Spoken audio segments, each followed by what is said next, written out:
Right, I'm back. I've figured out what I want to do. I'm gonna be different. Yeah, I'm different. Yeah, I'm different. I'm basically gonna do like a sort of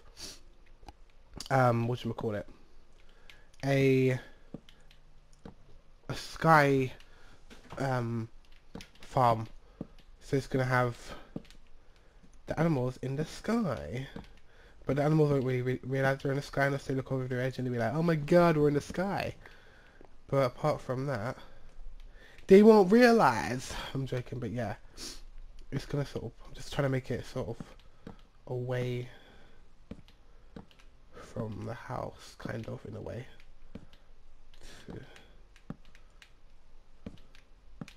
Cool. Let's put some torches down.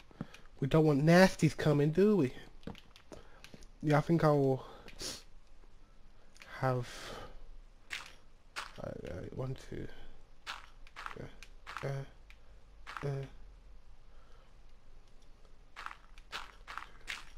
I'm just trying to think. Sorry, guys. I keep being always quiet when I'm just trying to do something.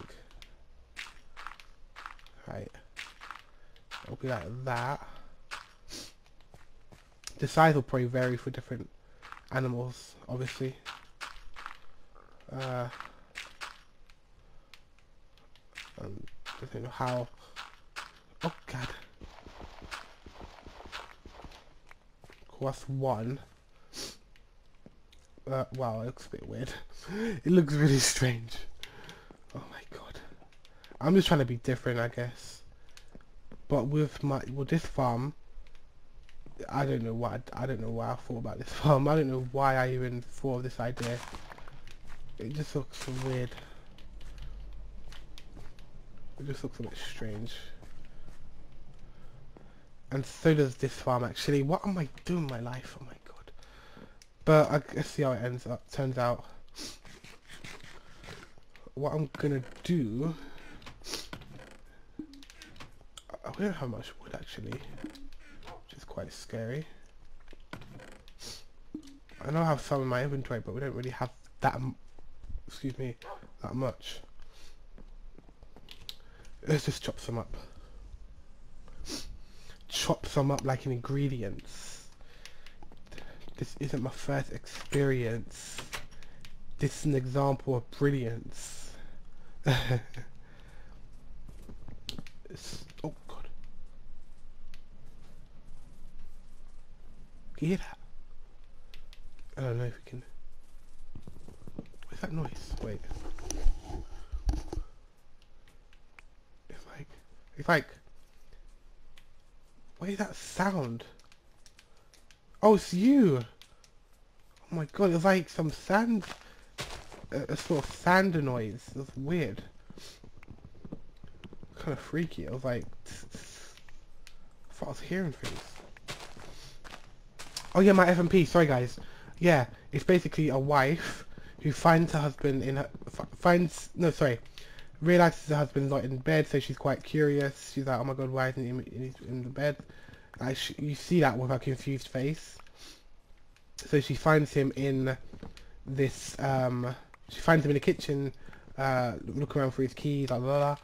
And it's because he says to his wife, no, the wife asks why he is, why is he up so early and why is he rushing on for his keys, etc. And he says, I'm going on this cruise, I told you.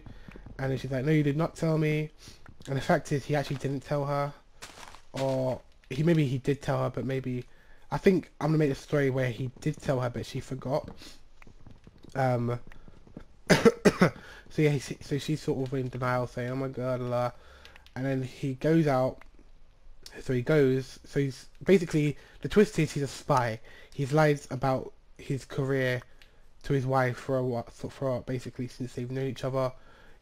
He said he does this cruise. He's a cruise entertainer. So when people go on a cruise, they entertain. So like they're a bar shop or whatever. Basically, yeah. So he's a spy. So when he gets it, he sets off, and during the week, a person comes knocking the door and says, "I got news about your husband." Blah, blah, blah. And then she invites him in, and then it's the person who's a part of the spy association, and says that your husband's dead, he got killed in action, and she's like, how's he killed in action? He's not a part of the war.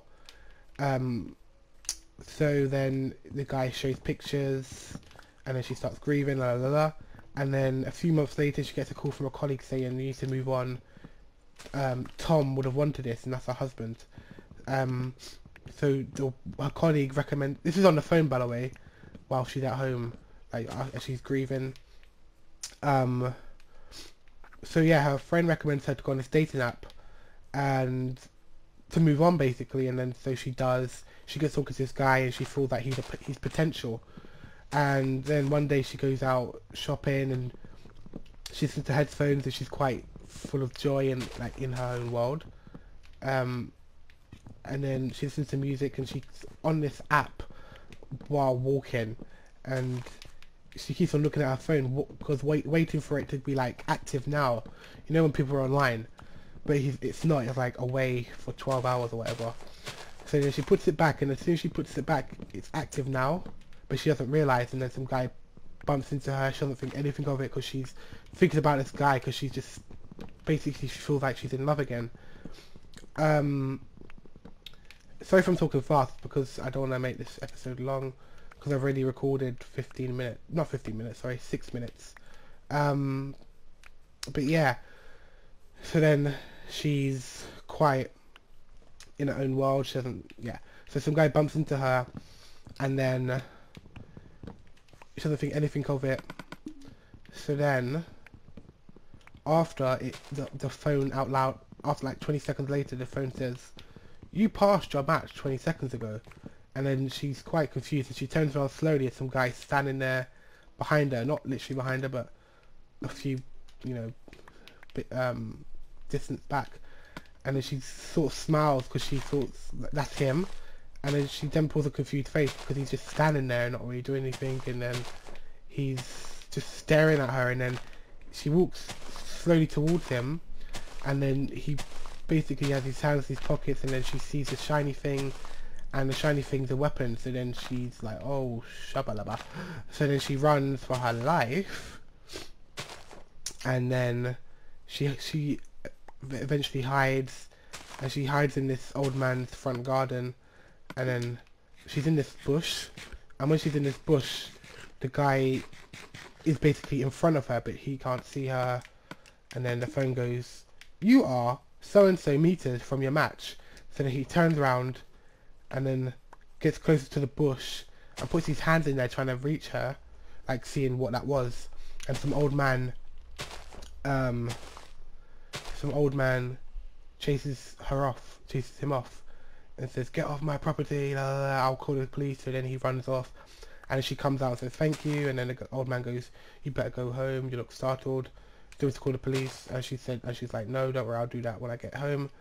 So she gets home. Don't worry about it, guys. I know you're probably like, "Oh my god, you yawn," but it's nearly finished. But yeah, so she gets home, dials the police, and as soon as she does, the door gets kicked open, and it's the guy. There's a fight scene, and then she ends up killing the guy. And then the walkie-talkie says, "Agent L," because that's his name, the spy who's trying to kill her, says, "Agent L, did you kill her? Remember, don't kill her. We need her alive so we can blackmail, you know, so you know, the husband." And yeah. So then she